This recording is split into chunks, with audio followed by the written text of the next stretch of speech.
Ghana Ports and Harbors Authority, Ghana Revenue Authority, Goyle Company Limited, Serene Insurance, and Ghana Link Network Services, the operators of the Integrated Customs Management System, Icoms.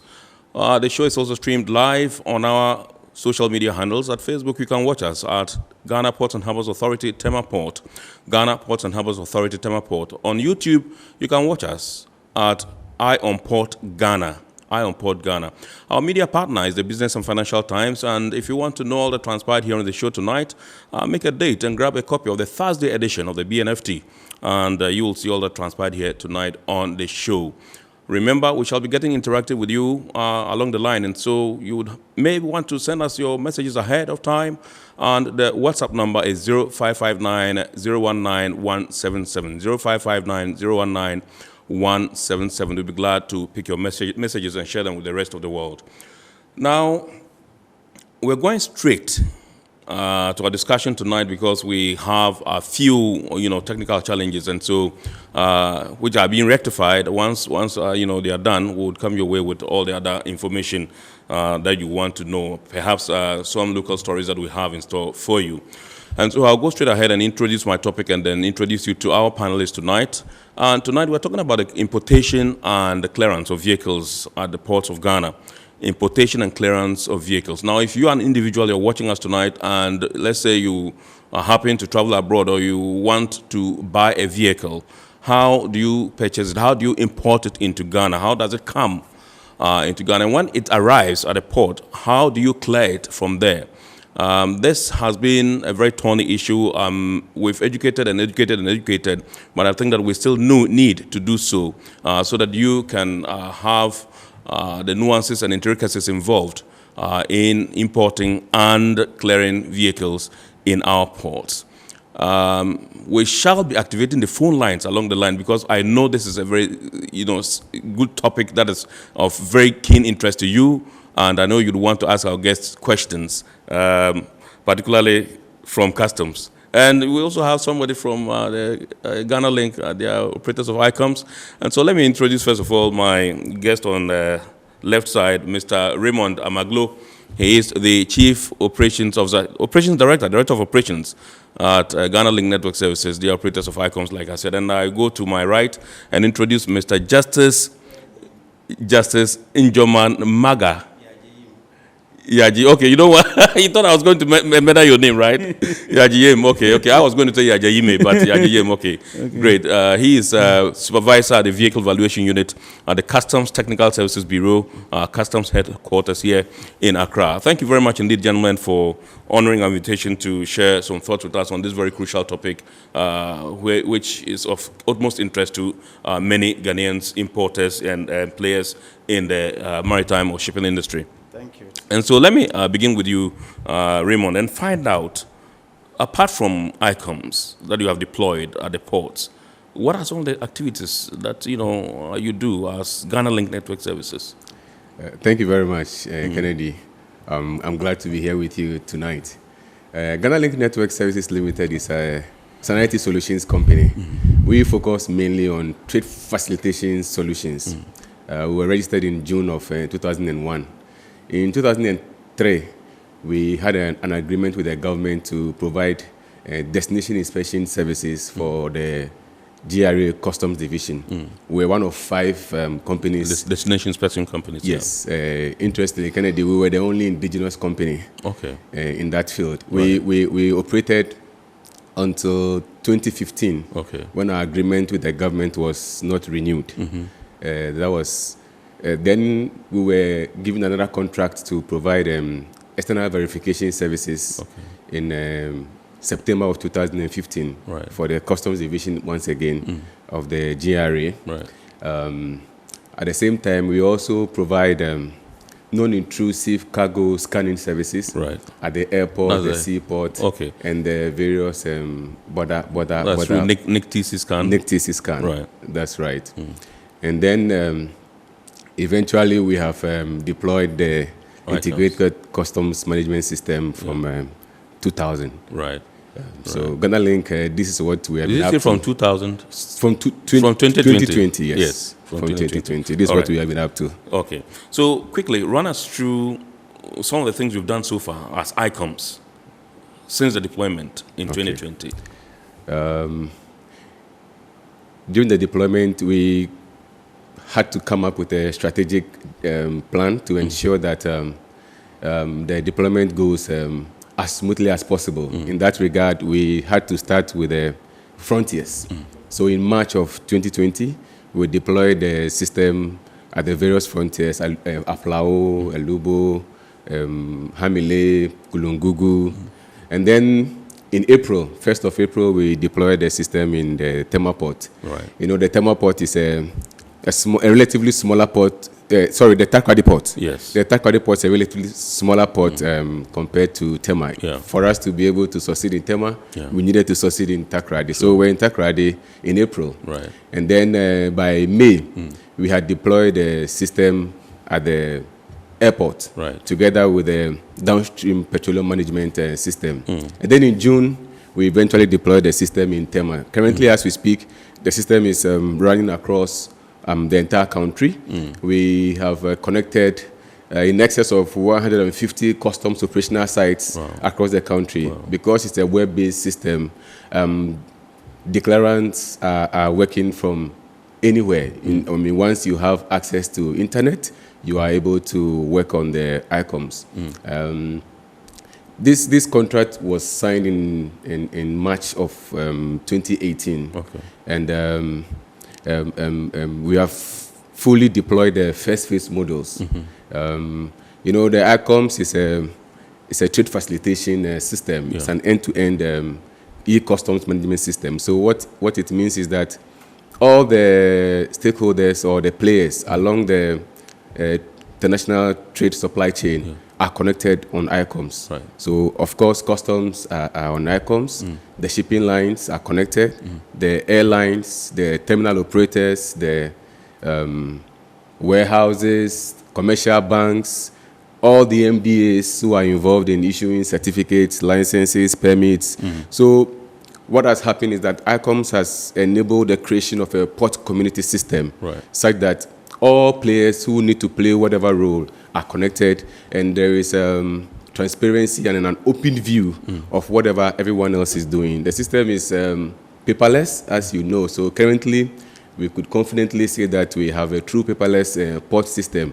I think as the discussion goes on, the details will come out. But Icoms is a modular system. So we have deployed all the first phase modules, which includes the single window module, cargo management module, clearance management module, risk management module, stakeholder management module.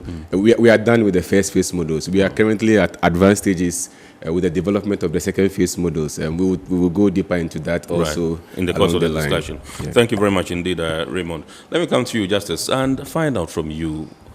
I want you to walk us through the process of importing a car into Ghana.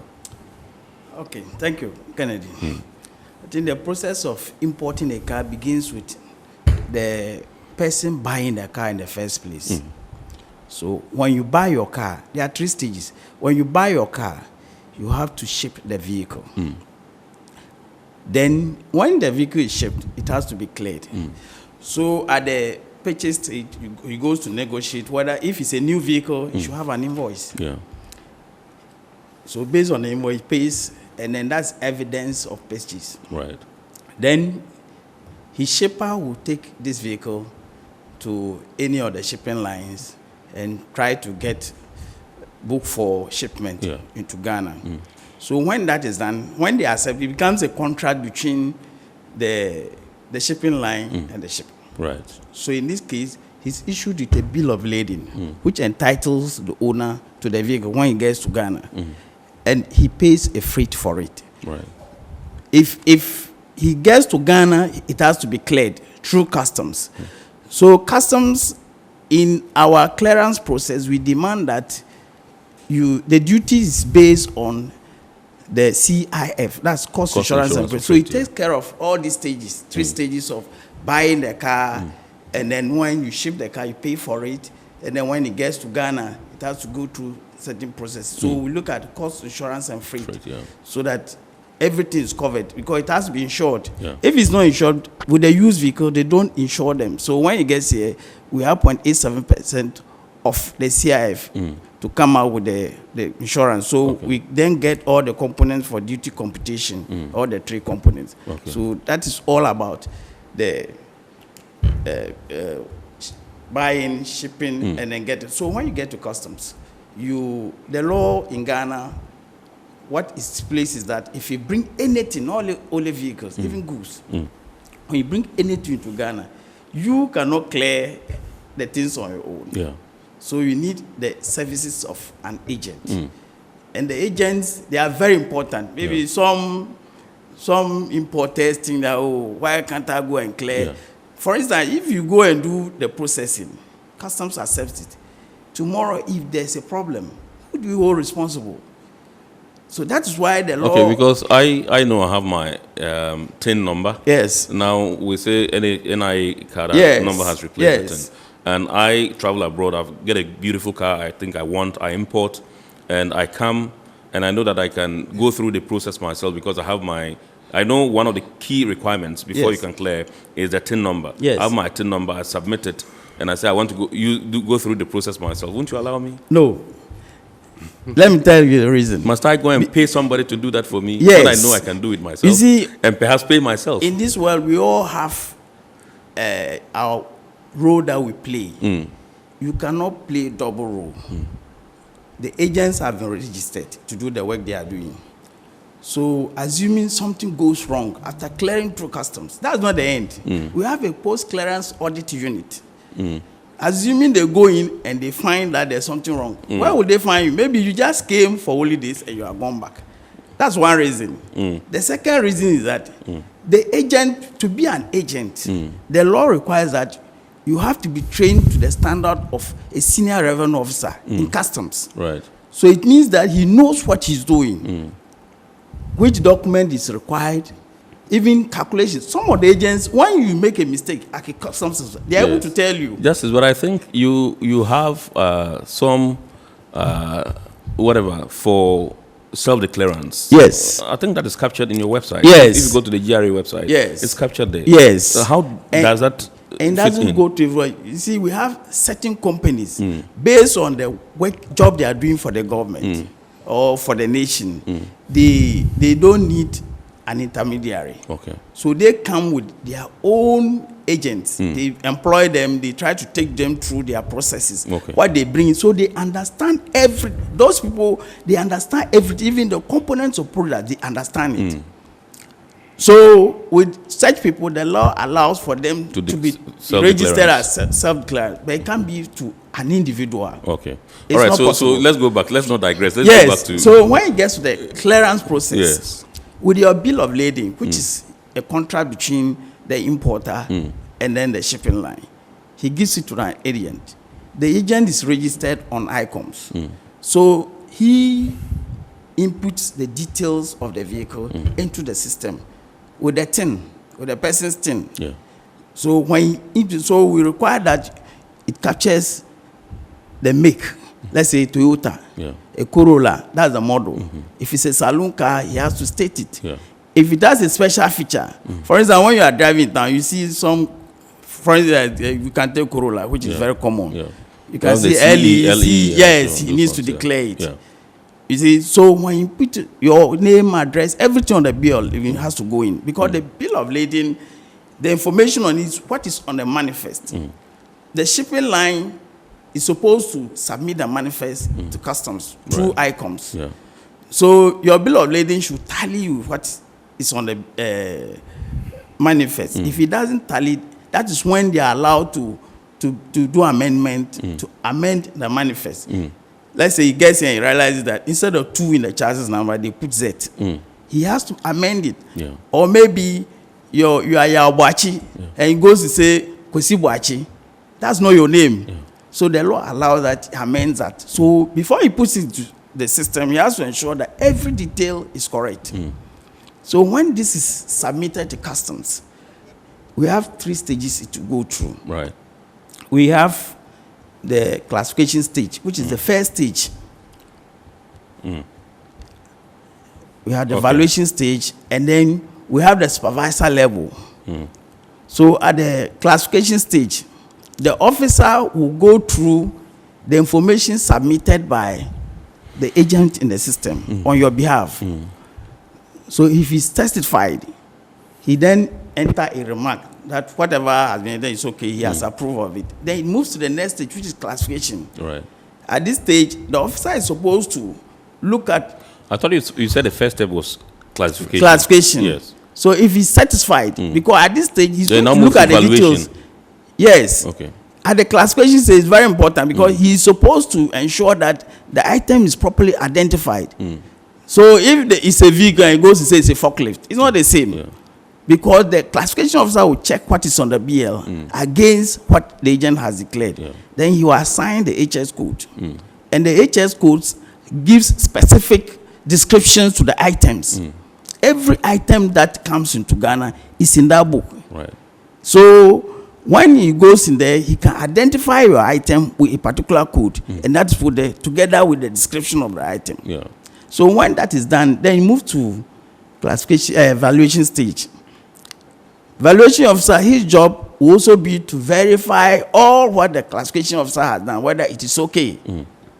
He also looks at the BL, he goes through the details, whether it's a Corolla, it's saloon, it's whatever he has sent, everything is correct. Yeah. Then, if that is done and he starts, he then assigns a value.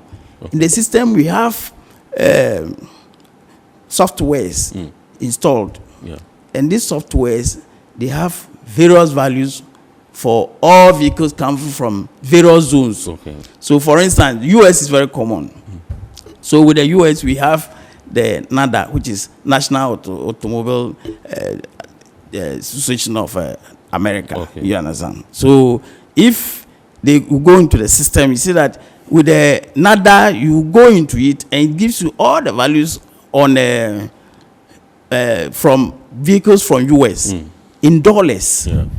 If you go to the Eurotax software, that one is giving you values from Europe. Yeah, so Europe. They are all Euro. Yeah. You have Australian values. So we have values for the various places. So the officer will look at the country of origin of the item. So, but with vehicles, sometimes it's different because you can have a US car coming from Germany or something. So if you look at the chassis number, you are able to determine that this car is an American car, but it's coming from. So sometimes the importers and even some of the agents, they don't understand that the car is coming from here. You have assigned a different value. You understand? So the officer looking at the chassis number will know where exactly it is originating from. Then he assigns the value to it. So when he assigns the value, the system allows for calculation of the duty. Okay. So he is able to calculate. And then when he calculates, he saves it, and then he will then forward it to the supervisor. So the supervisor will go to the same process. Right.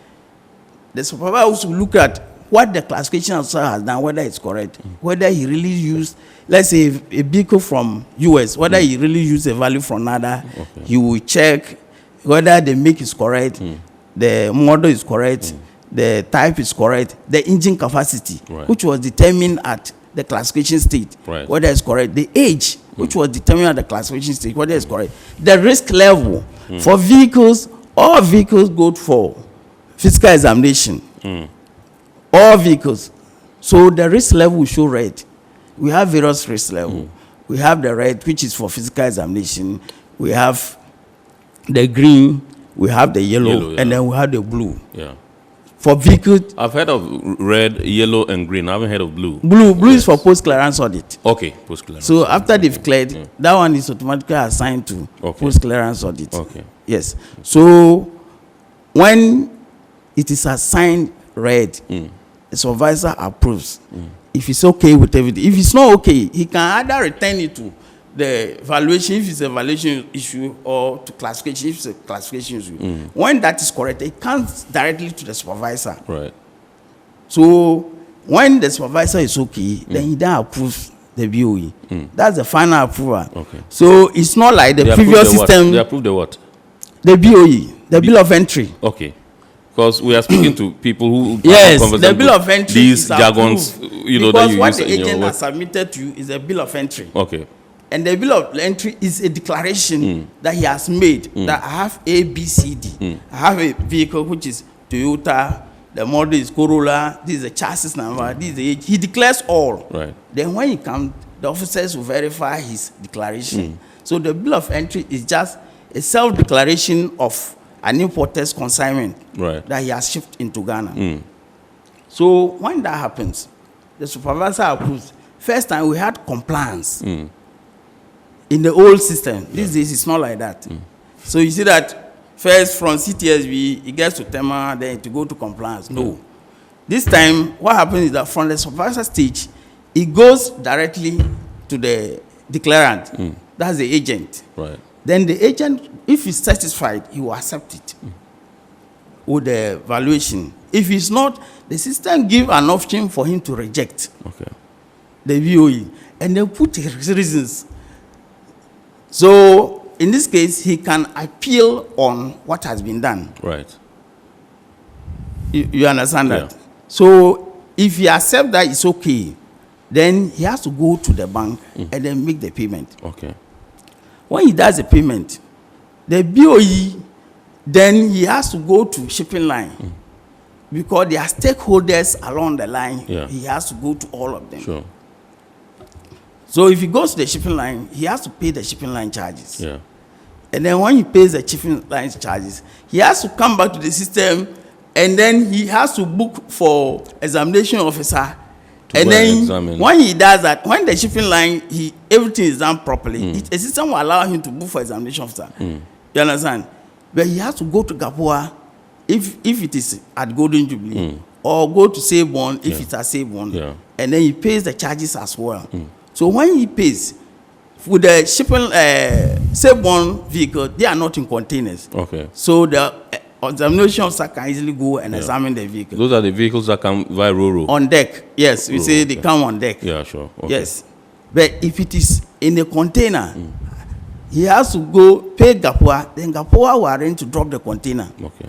They will position the container, and they will tell the agent when they will position the container. For examination, so that for the examination can take place. Yes. So if he does the payment, they give him the time. He goes there the next day or the same day with the officer to open the container. So when they open, they have to examine the vehicle. But the officer at Tema, we have 2 stages there. We have examination assistants, and then we have the examination officers. Okay. The examination of assistants, we used to call them markers. The agents they know, that's the name they know. So his job is the technical aspect of it, to check whether the age that the classification officer assigned as CTSB is correct. It's actually correct, The engine capacity they make, you check the chassis number, whether it has been tampered with or it is correct. Right. If it's okay, he will write a report, and then to go to the examination officer. When he gets the examination, does he have a system to check whether indeed the chassis number has not been tampered with? How does he check that? How does he verify the authenticity of the chassis number? The issue is that when you get to the vehicle, with experience, that's why they call them markets. With experience, he gets to know that this chassis number has been tampered with. Okay. He will know because there are certain... But you agree with the only experience alone is not enough.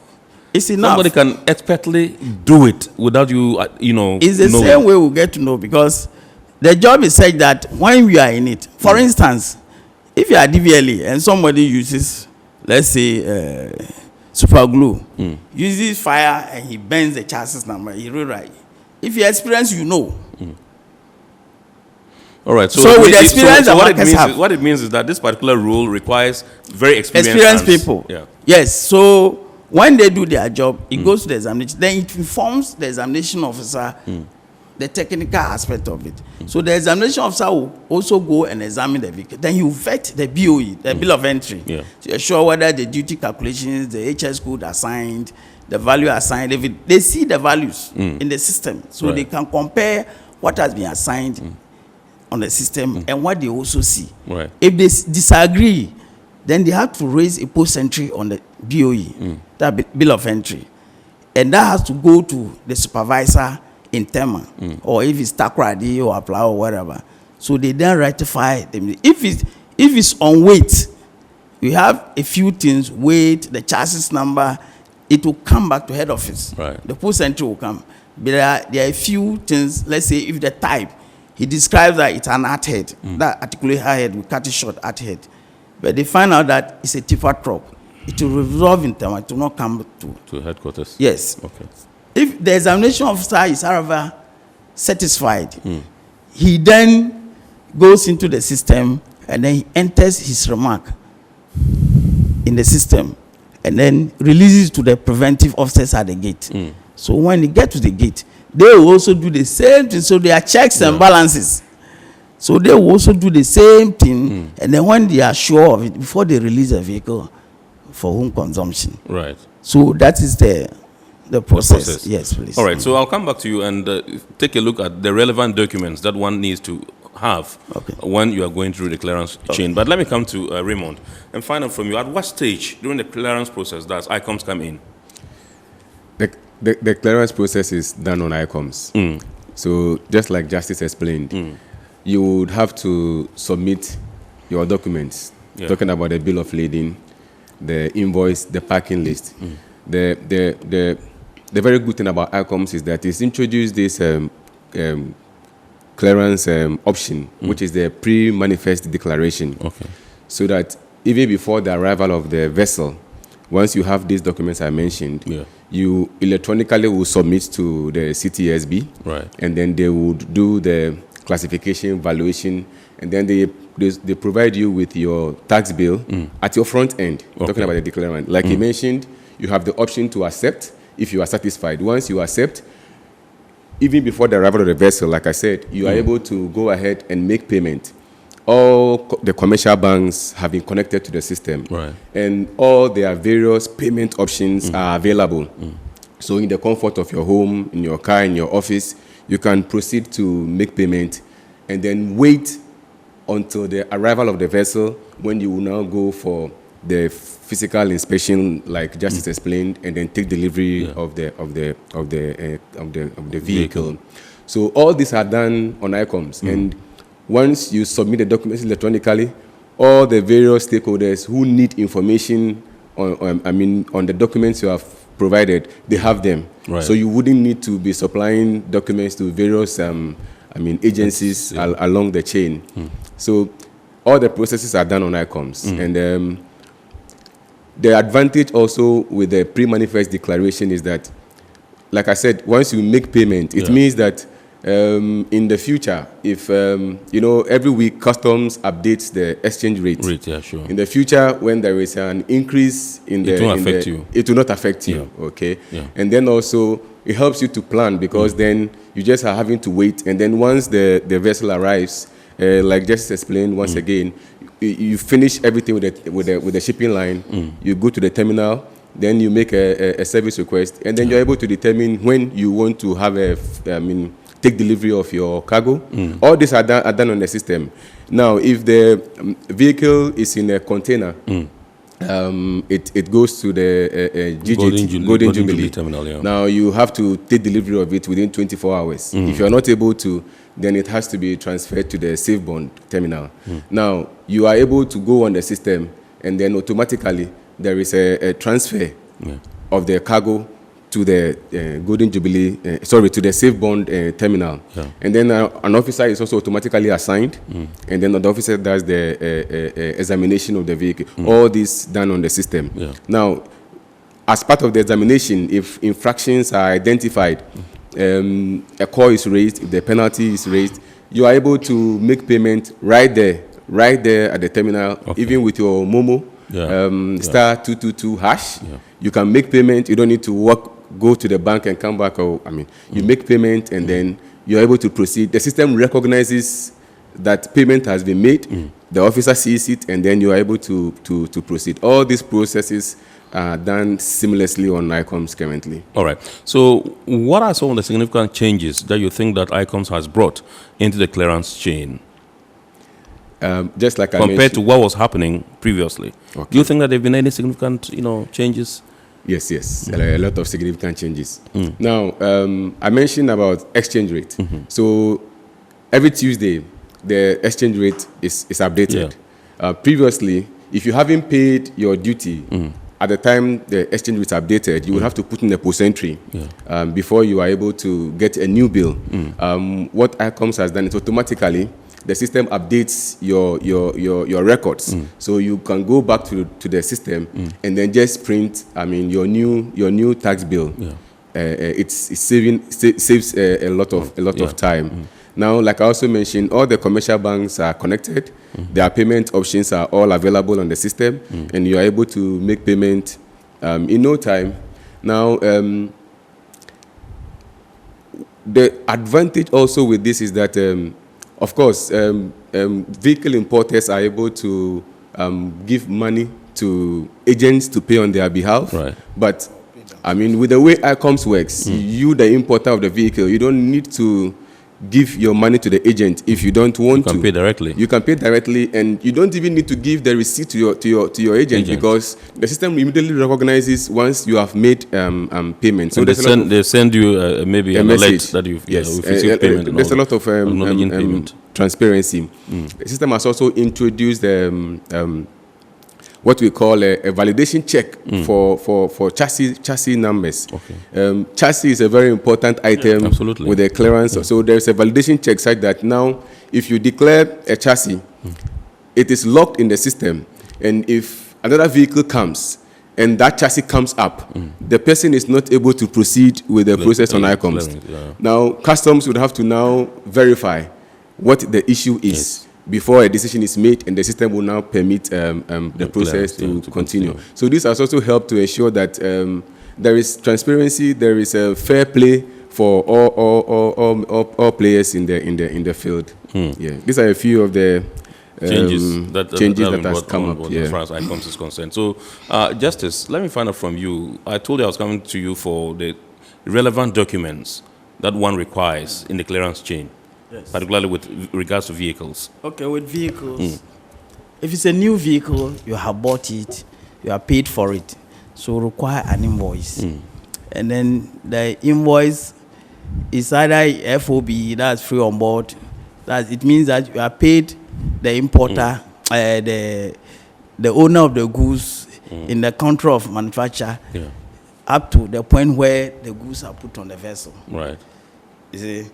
If it is, sometimes it's CNF, where it's cost and freight. So it means they are paid the owner of the good, the one who sold it to you. You paid him up to Tema, so you are paid the freight. Others will decide that they will go on CIF contract, where the seller of the goods will have to do all this arrangement, and they pay for it. Right. So they'll pay for the cost, pay for the freight, and then pay for the insurance on the item up to Tema. Okay. Because that's our tax base, the CIF. In cedis, if we get foreign currency, then we'll convert into cedis. Right. So that is one item, document that they require if it's a new vehicle.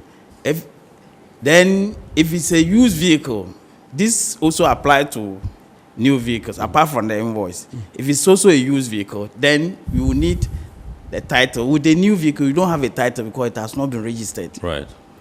But with the used vehicle, you need to have a title. You need to have a bill of sale for it. Even though it's a used vehicle, you have paid for it, so you have a bill of sale. So these documents will come together to show that you have properly acquired the vehicle. Because customs, for issues of risk management, issues of thefts, we look at stolen vehicles, so we need to be sure that you have these documents such that you cannot go and steal a vehicle from somewhere and then just take it. At the airport, you need a freight receipt. Right. We'll request for a freight receipt because we know for air freight, it's very high. Absolutely so high. We'll look at the air freight as well. Then the airway bill will be part of it. So, and a bill of sale. So these are the items we require when it's at the airport. At the frontier, for instance, if... When you say the frontier, you're referring to the borders? Borders. Aplau. When you go to the free port and buy the vehicle, or you buy it from the market. That's if you buy from Togo? Yes, from Togo, Lomé. You need to go to customs, and then customs, they issue a customs declaration to cover it. And then the Ministry of Security will issue a document to show that the vehicle has not been stolen. That's Ministry of National Security in Ghana? No, or in Togo. Their place? Yes, okay. all these documents are from Togo. Okay. And then they have an evaluation report, which will be added. So this document, you get them before you even get to customs. We call them douane. Right. In Togo. Yes, so yes. when you get it, then they, based on this, they issue their declaration, customs declaration, and then they will escort the vehicle together with your agent in Togo, not the agent in Ghana. Okay. The agent in Togo, they will escort the vehicle to Taflao customs point where they have a yard, then they park the vehicle. So what they will do is that based on the document, they accept the vehicle into their yard. And then you then get an agent in Aflawe who is in Ghana to apply for the valuation. Right. So basically, these are the documents that are required. require. Yes. All right. Yes. So this is IMPOUNDED here on Metropolitan Television. We're discussing the importation and clearance of vehicles in our ports here in Ghana. And you just heard Mr. Justice Njoman Maga Yajaim. Yes. And we also have Mr. Raymond Maglo, who is Director of Operations at Ghana Link Network Services, the operators of the Icoms, that's Integrated Customs Management System. Remember, you can send us your messages via WhatsApp line, which is 0559-019-177, 0559-019-177. Pretty shortly, we shall also be activating the phone lines because we know this is a very serious subject that's of utmost interest to you, so that you can call in and ask some questions. But for now, we're going for a short break. We'll be back shortly. GOIL makes good things happen. This time, GOIL has introduced Super XP Ron 95, a higher grade fuel loaded with additives and yet sold at the same price as normal fuel. GOIL Super XP Ron 95 enhances engine performance like never before. It maintains the engine by keeping it clean from carbon deposits. GOIL Super XP Ron 95 is designed to burn slowly and thus improves fuel economy, making you save money after several kilometers. GOIL Super XP Ron 95 gives you a smooth driving experience, that is, less vibrations. Fill up with GOIL Super XP Ron 95. Now there's no need to pay more for any higher grade fuel. GOIL has that sorted. GOIL, good energy. Electricity, pay your taxes. Our taxes, our future. Because you see, without our taxes, we wouldn't have good roads, good schools, better hospitals, street lights, and other very important social amenities. When we pay our taxes, we give our children free and quality education. Talga, my money too small. Why should I pay my tax? Look, small. Salifo, it doesn't matter how small or big your business or income is. You still have to pay your taxes. The little taxes from each and every one of us, when put together, could give your community clean water or that deprived school with tables and chairs. Please pay your taxes. It is your responsibility. It is your civic duty. It is the law.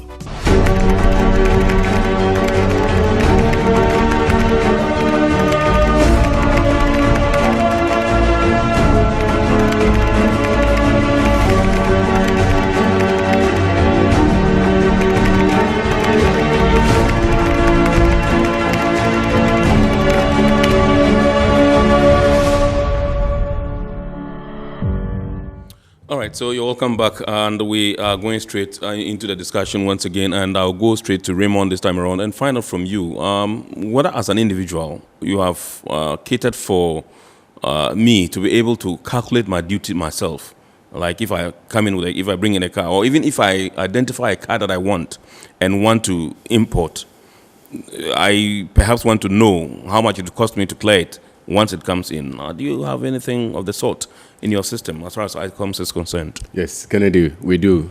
When you log on to www.external.unipassghana.com, www.external.unipassghana.com, right on the front page, you would see a used vehicle duty calculator icon. So you click on that, and then you enter the details.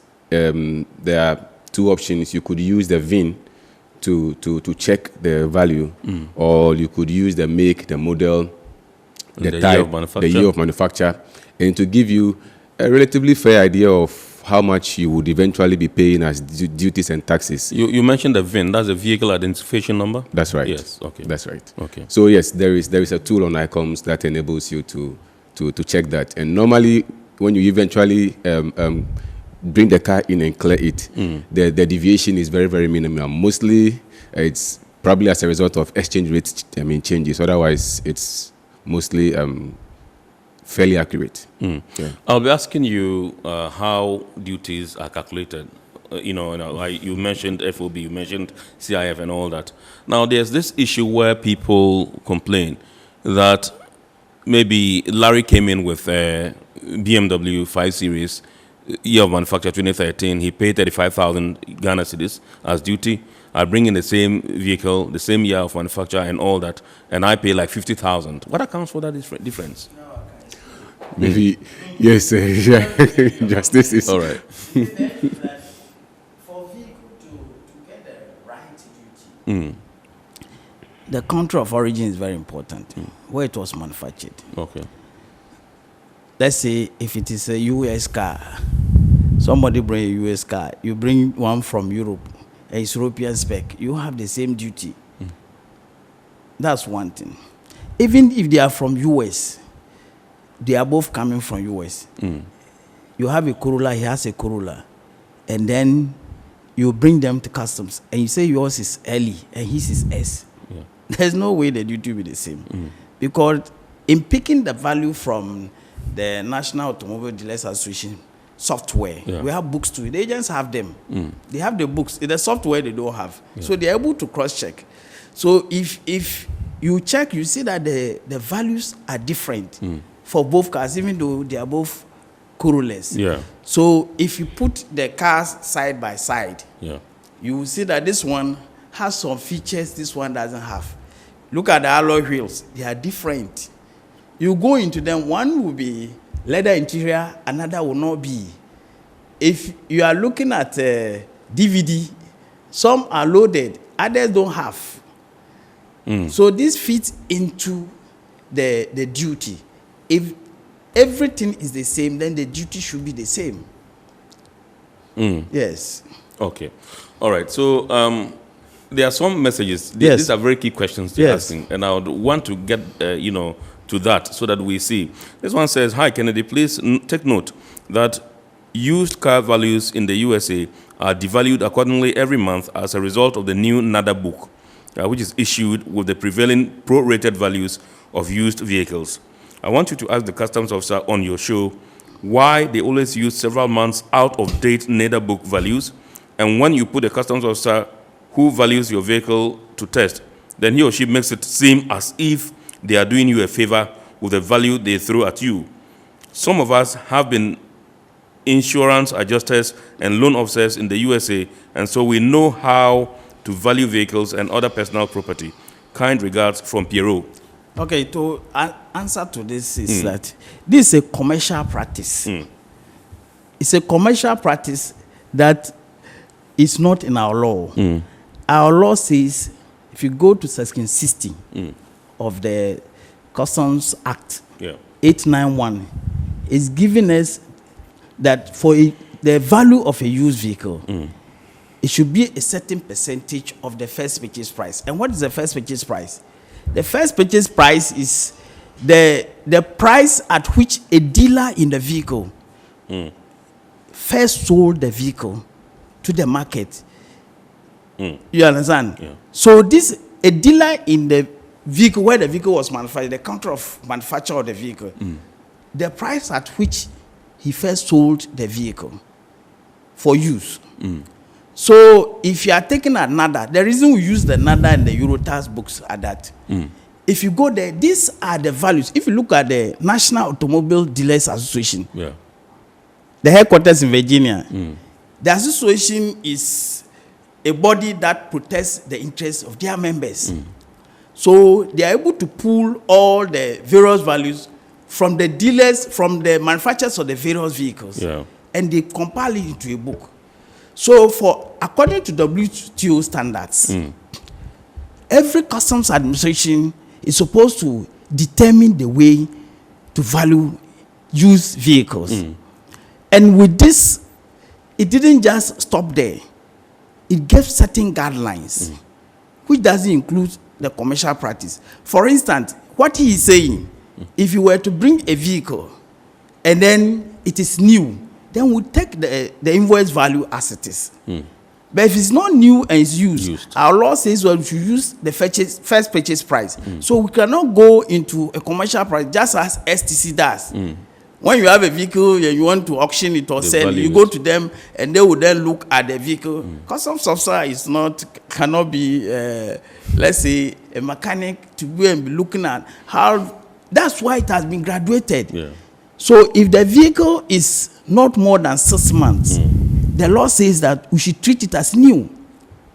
But if it exceeds 6 months and it is no more than 1.5 years, we have to give a certain percentage, that's 15% depreciation. If it is exceeding 1.5 years, not exceeding 2.5 years, then we are giving 30% depreciation. If it exceeds 2.5 years and not more than 5 years, the law says we should give 40%. If it's beyond 5 years, then we are giving 50% depreciation. So that's the law. So we cannot leave the law as it is and go into a commercial practice. So that is the answer to the question. Right. Okay, so this one says, it's very sad the value of used vehicles in Africa always appreciates as it depreciates in developed countries. Please educate us on the importation and clearance of used or new vehicles brought from America or Europe. I heard teachers and nurses have some discounts on such vehicles. Is that right? That thing has been suspended. Okay. Yes, they used to get. Yeah. I know there used to be some discount for them for in terms of duty. It's not discount. It was an exemption they were getting. Okay. So anytime they brought in the vehicles, for every 5 years, you can change your vehicle. Right. That was the policy. But along the line, it was detected that some of them abused the policy. Okay. Some did it for their relatives, and so even in the auditing process, they did it for their girlfriends. Yes. You didn't want to say it. I just said it for you. That was on the lighter side. In the auditing process, these things were discovered. So they decided to suspend it. So it wasn't a discount. It so there was abuse. An exemption, yes. Okay, but or the it was exemption abuse, yes. for professionals, nurses, teachers, and all that. Okay, I'm sure they would be praying that they should be brought back so that they perhaps can be some strict monitoring to ensure that people do not abuse it. Let me come to you, Raymond, and find out. I know this is phase 1 of Icoms, and so far so good, and we know there are stakeholders who have attested to the efficient manner in which it is currently operating. And as and when it goes down, I mean, quickly it is resolved, and then, business is back, booming. What are some of the things we're looking at doing in the future? I know there's phase 2, which is coming. Just a brief about it, and then we can activate the phone lines whilst the discussion continues. Okay. Maybe I'll speak to one that would very much interest viewers and listeners as relating to the vehicles. If you are talking about e-auction, yes. E-auction, I don't see how it works. Because I can't buy a car online, and then when I've not even inspected it, then I go to pick my car, and if you're not my copy, there are 2 trucks. So tell me, okay, so you'll be allowed to inspect the vehicle. Okay, nice one. So walk us through that. So the e-auction model we are introducing, like you have alluded to, largely the auction process is a manual currently. So we are working on an e-auction model. So how it works is that when the vehicle has gone to UCL, uncleared cargo list, so there will be an examination of this vehicle, and then evaluation and classification will be done. Once this is done, there will be a gazetting, and then after the gazetting, the UCL list will now be registered. After registration, now it will be made available for auction, and the auction would be done online. Interested people are able to bid, and then whoever wins the bid the system will generate a bill for you, and then you make payment, and then you are able to take delivery of the vehicle. Yes, so we are about 70 to 80% done with this. Hopefully, before the end of this month, latest next month, this should be available for our stakeholders to take advantage of. We also have another model we call the Advanced Passenger Information System. Okay. This would be used mainly at the airport. It is for risk profiling of both cargo and humans. Yeah. And it will also help manage our revenues in the process. We also have the e-wallet. Okay. The e-wallet works in this way. When you have made payment for duties and taxes, and for whatever reason you have overpaid, in your subsequent transaction with customs, which requires you to make payment, you are able to call on that outstanding amount to defray what amounts you now have to pay to customs. We also have the authorized economic operator.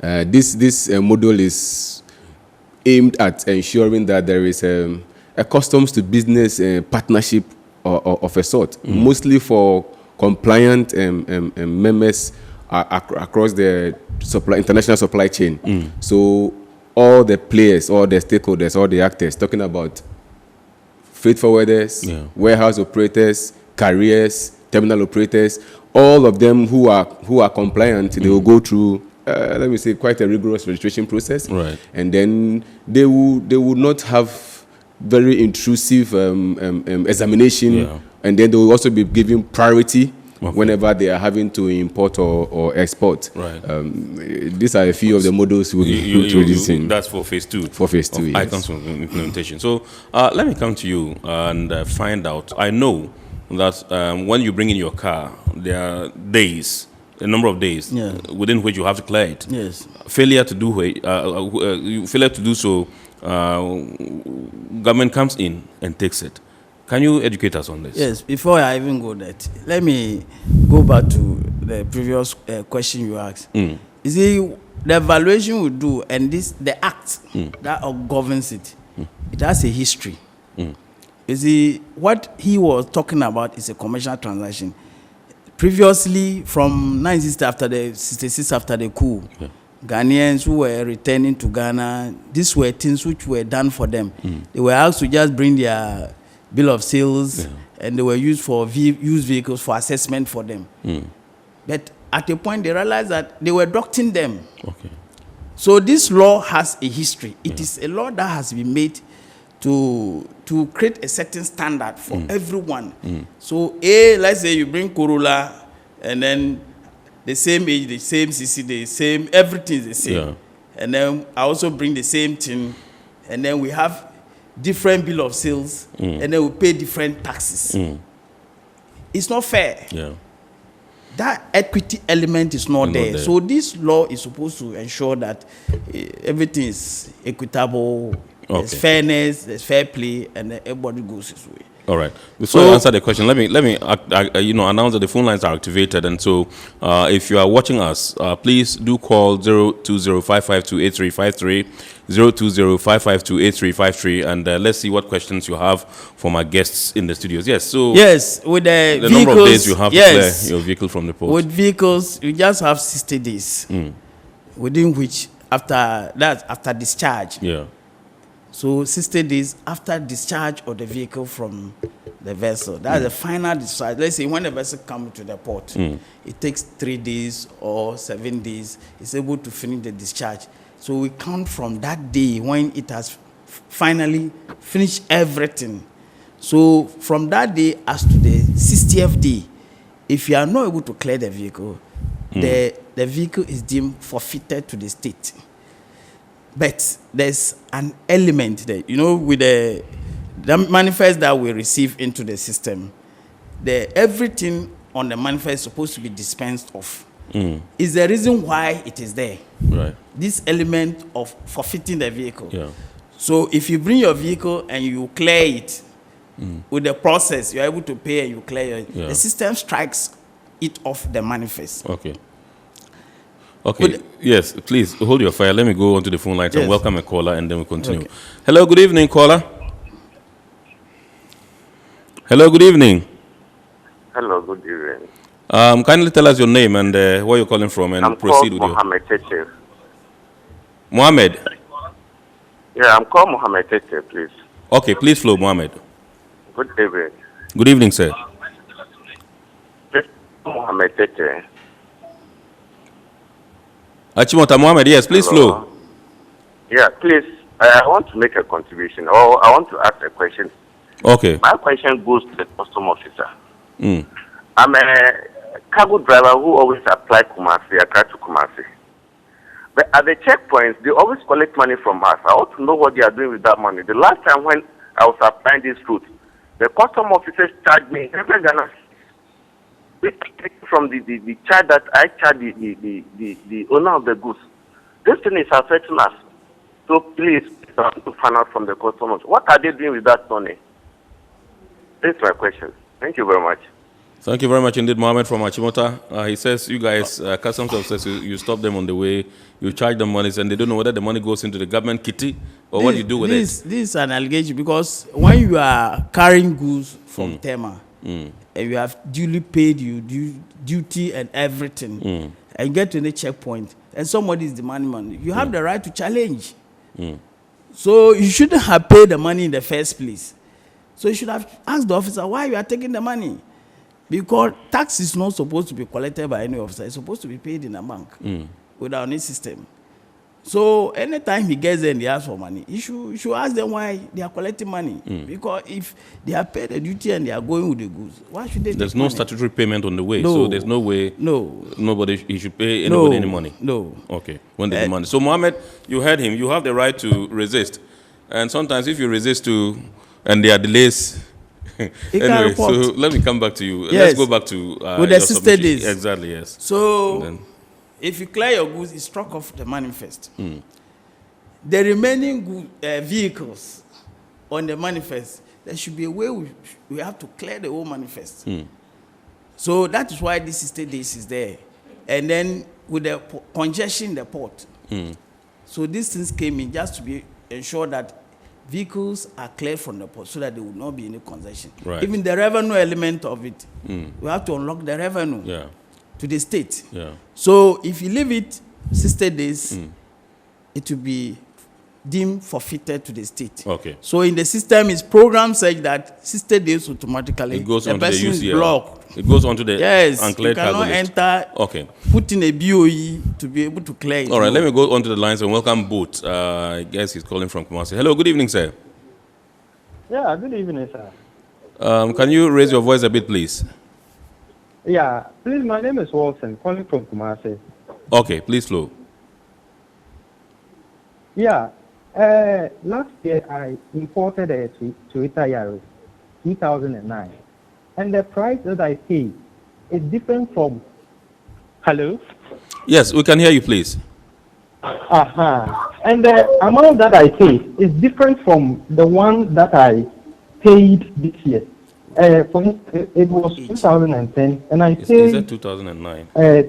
10,000 and over. But this year, the price increased. Okay. All right, Wilton. So what you are saying is And that last year so you imported I want to ask the custom officer the reason for that. Okay, no, come again. You said last year you imported a 2009 Yaris Toyota. Yes. And then this year you imported the same, but the duty has changed. Yes, the duty has changed. It has increased. Is the engine capacity the same? 1.5. 1.5. Okay. All right. So he will give you a response. I'll give you a response. Yaris. Thank you, Wilton. Thank you very much indeed. And 20. Okay. With the vehicles, he cleared it last year.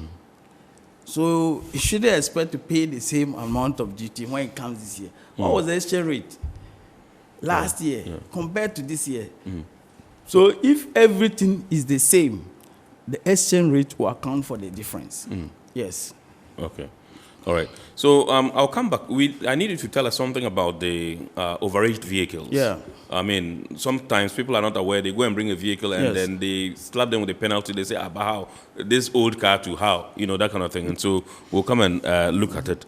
But there are still so many messages here that we need to deal with. This one says, hi, Kennedy, please kindly ask the Icoms man how we can check for cars that are cleared under the GCNet system in the system now as far as Icoms is concerned. I don't know what he means in the GCNet system. Maybe he wants you to walk him through the process. Maybe I can begin and you continue. You see, with the certain vehicles were cleared under the GCNet system.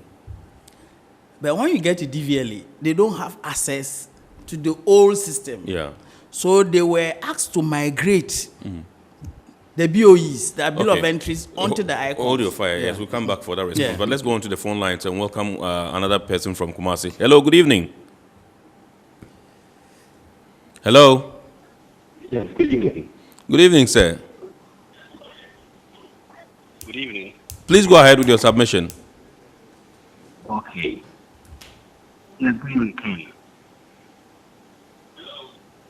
Yes, Ken, I can hear you. Say. Good evening, Ken.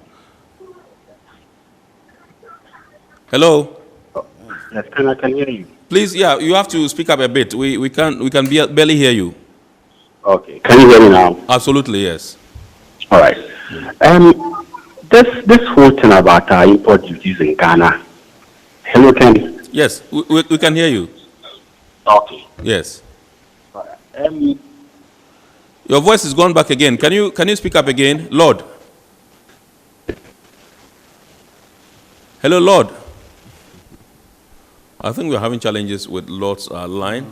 I think it's dropped, so we'll try and then see if the producers can raise him up again. We would continue with it with him. Yes. So they were asked to migrate onto the Icoms system. So if you don't do that, then when you get the DVLA, you cannot register the vehicle because they don't have the particulars of the vehicle in Icoms. Right. But some of them have not done it. And it's so simple. A CPC has been created, and then they are supposed to use the CPC, and then they have the hard copies of the GCNet. You upload it on the system. If you before you even do that, you write an application, add them, go to, if it's Tema, you go to the AC, you refer to the investigations, they will go through. They have a partial access to the GCNet system. So they're able to confirm the charge system and know that you are paid. Then you upload them into the Icoms system.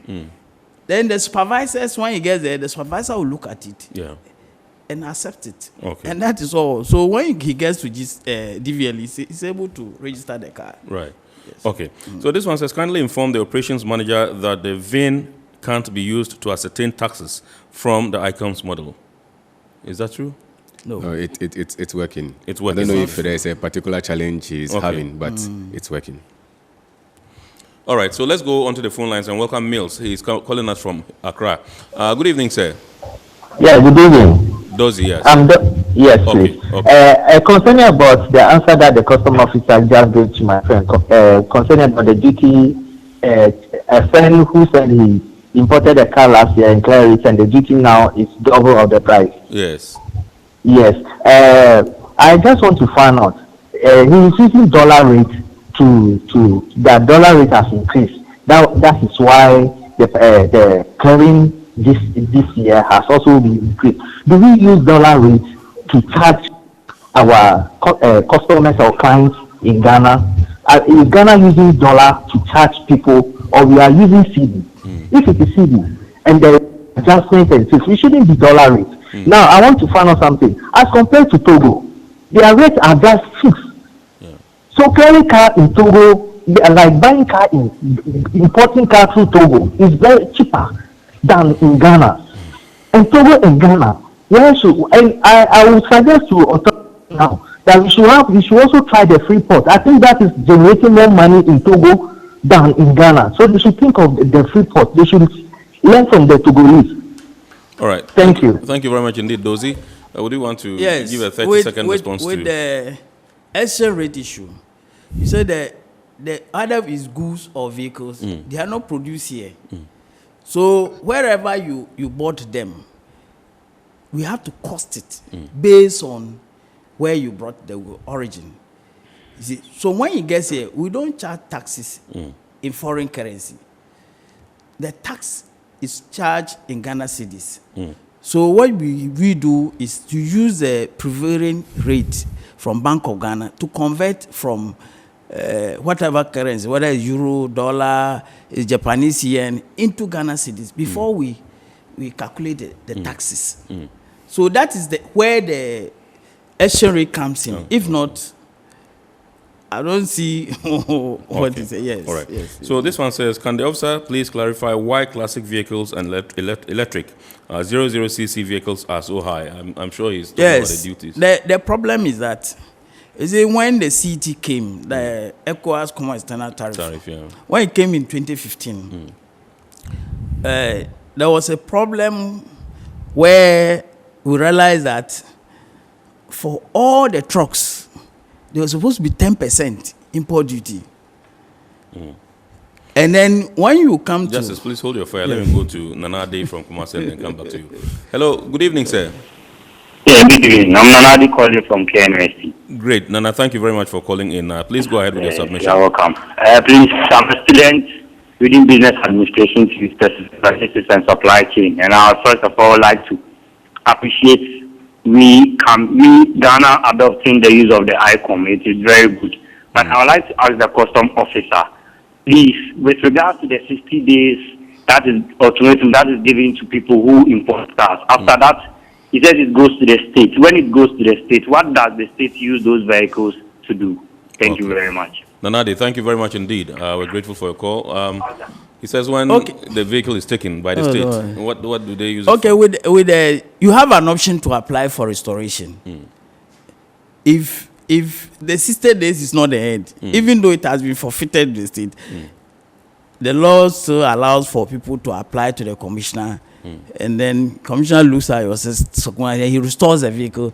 In that case, you are supposed to pay the taxes and clear. But when you fail to do so, the state is supposed to dispose of the vehicle as it deems fit. So usually it's either allocated or it is auctioned at a public auction for people to buy. So these are the ways that we dispose of the vehicles, and the revenue goes to the state. State, okay. Yes. All right. So let's go back to the electric and zero with the zero hybrid. CC, So with those cars which fall on buses were supposed to be 10%, and then the vehicles where they have problems with this hybrid, where it was, all of them were supposed to be 20%. Right. So what was done was that they looked at vehicles which were, because ECOWAS had a window where you could apply for certain different years. All right. To Sorry to interrupt you again. Yes. Let's go and speak to Felix from Accra, and then he's going to be our last caller because our time, Prince, our time is fast running out, and so you are our last caller. Good evening and welcome to the show. Hello, Prince. Yeah, hello. Good evening, sir. Please speak up a bit and be a bit snappy. Hello. Yes, Prince, we can hear you. Yeah, please. I'm calling from Lagos, and I wanted to know what the officer was saying. Your line is not clear. What the officer was saying. I wanted to know the taxes last collected. Prince, we are not getting what you are saying. Can you position yourself properly? Prince, can you lower the volume on your TV set before you speak? Can you lower the volume on your TV set? We are not getting you. If you can speak a bit audibly. Are you there? All right, I think we've lost Prince, and we just have to move on. So quickly, some 30 seconds, and then we where those hybrid cars fall, in the HS code, and that's 8703. Okay. They were all supposed to be 20%. And in 2015, we didn't have hybrid cars coming in. You see, so when we were looking at, because ECOWAS will not allow everything to be reduced. Right. So those vehicles which had volumes were those that were, because you need to prepare your argument before you get there. So when the HS codes were picked, it didn't include hybrid cars. Okay. So the hybrid cars stayed at the ECOWAS rate of 20%. So that is why it is 20%, but in paying taxes, people will not understand. Absolutely. So that's a brief on All right, so let me take your last bit about the overaged vehicles. Just in 30 seconds, if you can tell us what that is. Educate the masses, and then I'll come to Raymond for So for overaged vehicles, they've been categorized. We have motor cars, which are the small cars, the saloon cars, the station wagons, like the one we say 4x4. And then we have the wagons. Those ones, the overage penalty has been graduated. So if for every vehicle, if the age is beyond 10 years, let's say from the year of manufacture, counting from the year of manufacture, it's an overage vehicle in Ghana, according to our law. So the penalty has been graduated, said that depending on the year, you pay a certain penalty. Because it's a punitive measure. So for small cars, if it is more than 10 years, up to 12 years, you pay 5% of the CIF. The CIF is our tax base. Right. If it's beyond 12 years, up to 15 years, you are supposed to pay 50%. If it's beyond 15 years, up to 25 years, you pay 100%? 70%.